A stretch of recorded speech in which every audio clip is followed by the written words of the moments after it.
नमस्कार, मंजुताईज रेसिपीमध्ये पुन्हा तुम्हा सर्वांचे सहर्ष स्वागत करत आहे।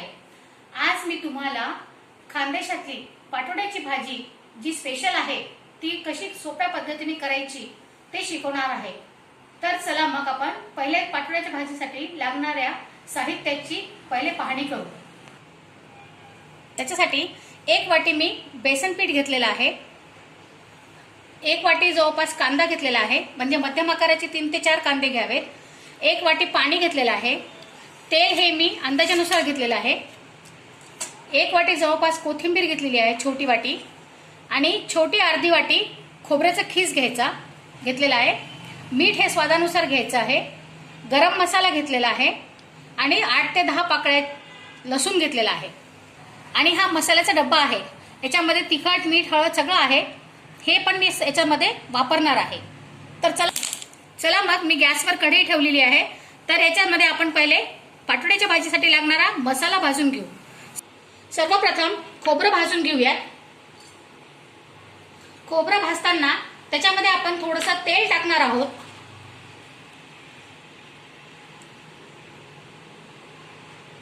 कारण तेल टाकून जर आपण खोबरं भाजलं तर ते खूप छान भाजलं जातं आणि लवकर भाजलं जातं। खोबरं भाजते।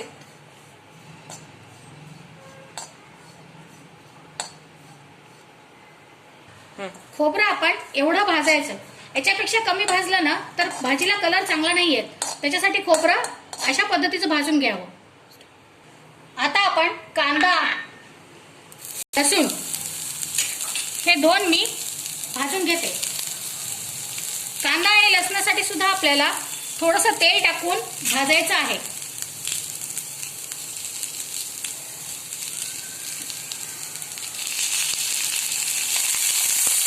कांदा आणि लसूण सुद्धा आपण जसं खोबरं भाजलं ना डार्क ब्राऊन कलरचं, तसंच कांदा आणि लसूण पण आपल्याला भाजून घ्यायचा आहे। कांदा हा अशा पद्धतीने भाजून घ्यावा। आता मी हे कांदा मिक्सरच्या पॉटमध्येच काढून घेते। मिक्सरच्या पॉटमध्ये पहिल्यांदा खोबरं टाकलं होतं मी, आता कांदा घातलेला आहे। आता त्याच्यामध्ये मी अर्धा चमचा हळद, 2 चमचे गरम मसाला घालतीये,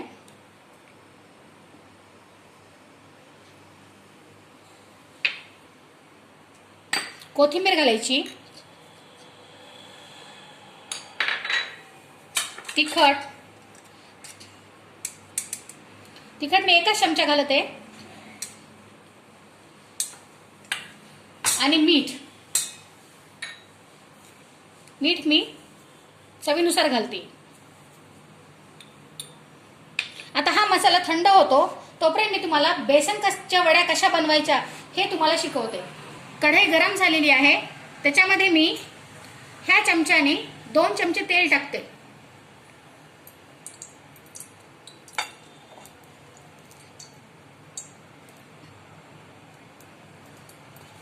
तेल गरम झाल्यानंतर त्याच्यामध्ये थोडेसे जिरे, थोडीशी मोहरी टाकावी। मोहरी तडतडल्यानंतर त्याच्यामध्ये गॅस लहान करावा पहिले, आणि त्याच्यामध्ये आपण जे 1 बाउल पाणी घेतलं होतं ते टाकावं। गॅस मोठा करावा। आता ह्याच्यामध्ये अर्धा चमचा हळद,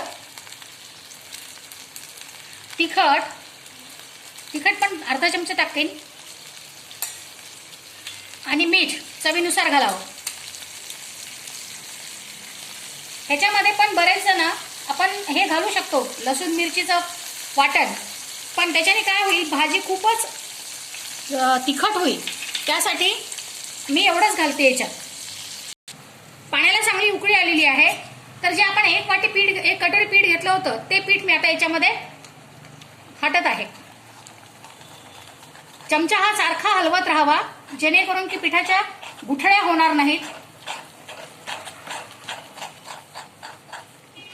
1 वाटी पाण्यामध्ये 1 वाटी पीठ बरोबर बसतं। आता ह्या पिठाचे सगळे गोळे फोडून घ्यावे। हे बघा कसं मस्त झालंय पिठलं। आणि बेसन ना हे खालून असं मोकळं झालं पाहिजे, कढईला सुटलं पाहिजे बेसन. हे बेसन असंच 5 मिनिटं गॅसवर ठेवावं आणि नंतर मग ताटाला तेल लावून त्याच्यावर ह्याच्या वड्या थापाव्यात. बेसन पीठ घेतलं खाली आणि पिठलं घेतलं मी खाली. आता थोडंसं हाताला तेल लावावं, थोडंसं हाताला तेल लावून हे ह्याची वडी थापावी. आणि हे वड्या गरम गरमच थापल्या जातात.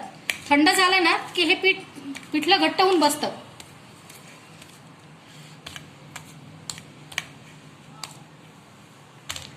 हे बघा, ही पिठल्याची वडी आपली रेडी झालेली आहे.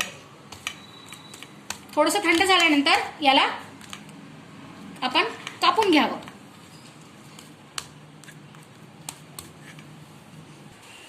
हे पहा, पिठल्याच्या वड्या मी कट करून घेतेय.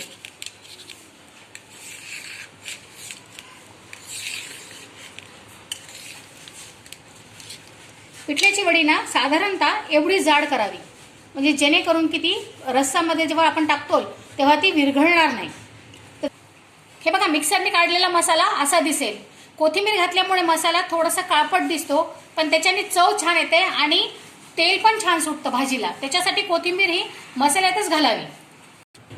फोडणी टाकायला भाजीला आता हे साधारणतः 4 ते 5 चमचे तेल घालावं.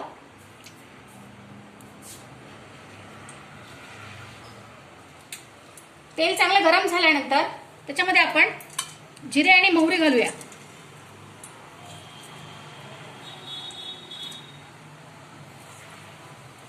फोडणी झालेली आहे. आता आपण त्याच्यात मसाला घालूया. मसाला आता छान तेलामध्ये पण 2 ते 3 मिनिटं परतून घ्या.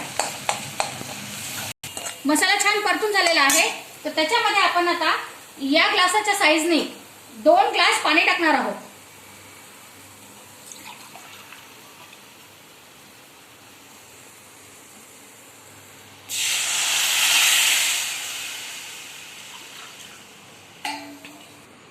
दुसरा ग्लास. आता ह्या पाण्याला छान उकळी येऊ द्यावी, कारण जर पाण्याला उकळी न येताच आपण समजा वड्या टाकल्या ना तर त्या वड्या सगळ्या विरघळून जातात रस्स्यामध्ये. पहा, पाण्याला छान उकळी आलेली आहे आणि किती सुंदर तेलाचा पण कट आलेला आहे वरती. आता आपण याच्यामध्ये वड्या घालूयात. हे बघा, वड्या टाकत आहे.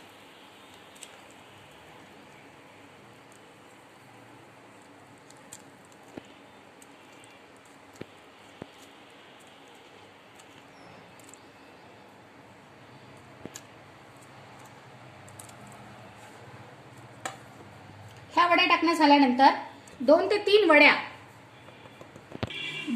वड्या ना अशा बारीक करून टाकाव्यात. कारण ह्या बारीक करून आपण जेव्हा टाकतो ना ह्या वड्यांना थोडंसं बारीक करून टाकल्यावर भाजी ना चांगली मिळून येते. आणि ही भाजी 10 ते 15 मिनिटं शिजू द्यावी, म्हणजे वडीमध्ये चांगला रस्सा आणि मसाला मिक्स होतो. भाजी छान उकळून आता तयार झालेली आहे. आता मी यांना सर्विंग बाउलमध्ये काढत आहे. वरतून थोडंसं डेकोरेशनला कोथिंबीर घालावी. ही भाजी अशी आहे की ही भाजी तुम्ही एकटीच केली तरी चालते. कोणी गेस्ट वगैरे जर आले तर त्याला ही एकच भाजी पूरक आहे. दुसरी भाजी करण्याची गरज पडत नाही. ही भाजी तुम्ही जरूर ट्राय करून पहा. आणि जर तुम्हाला आवडली तर माझ्या चॅनलला सबस्क्राईब करा, लाईक करा, शेअर करा. धन्यवाद.